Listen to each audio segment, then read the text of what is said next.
Hi, fifth graders. We are in week 4 of our fantasy book unit. And before we get started, I want everyone to take a second and think about your fantasy book that you're reading right now. Think about, is there a big goal that is trying to be reached or achieved in your book? So everyone just think about what that big goal is. So often, there's these big goals, or what we call quests. And that is what the type of structure fantasy books are often written in. It's called a quest structure. So today, our learning target is that we can follow the quests in fantasy stories. Now, there are two types of quests.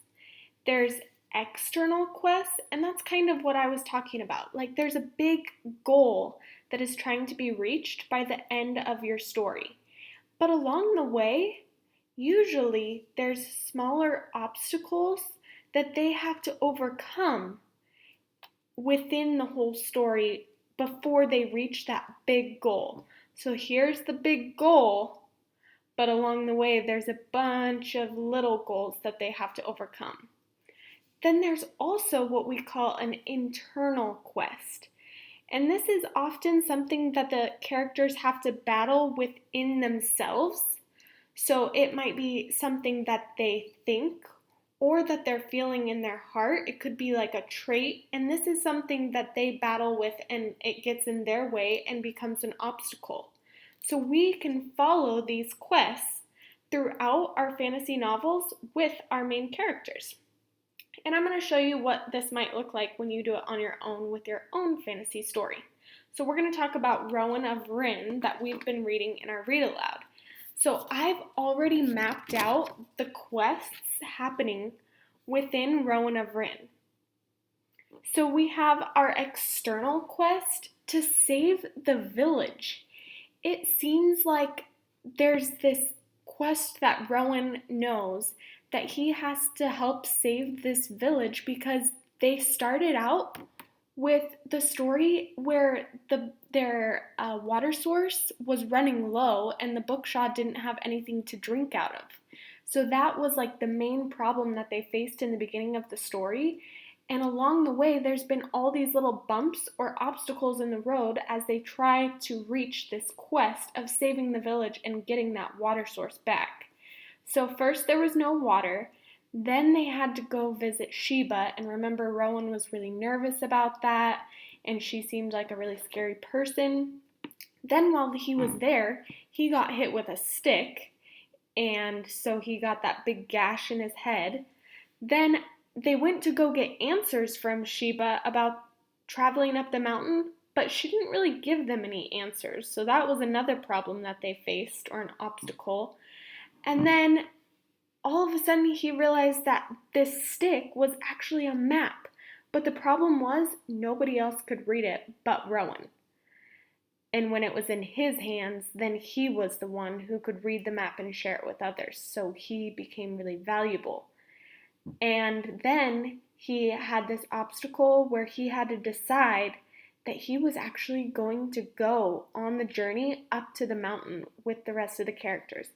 And obviously, this kind of obstacle course or quest structure throughout the story is going to continue all the way to the end as there's more things that Rowan is facing throughout the story until they get to this main goal of saving the village. Then the other quest in the story that we talked about was the internal quest. So Rowan, we've talked about a lot, is very shy. And that all started when his father died, because his father saved him from the fire in his house. And so that's how this internal quest that Rowan faces all started, was when his father died. And then Rowan is facing this weakness and shyness within himself that really affects the way that he plays out throughout the whole story.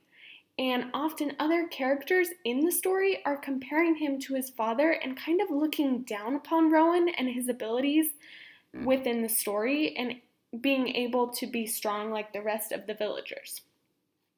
And then in this last chapter that we just read, he remembered the Bookshaw, and that was what built up the courage in him that the Bookshaw were relying on him to help save the village, and so he decided that the Bookshaw needed him to go join the rest of the villagers on their journey up to the mountain to since he was the one that had the map.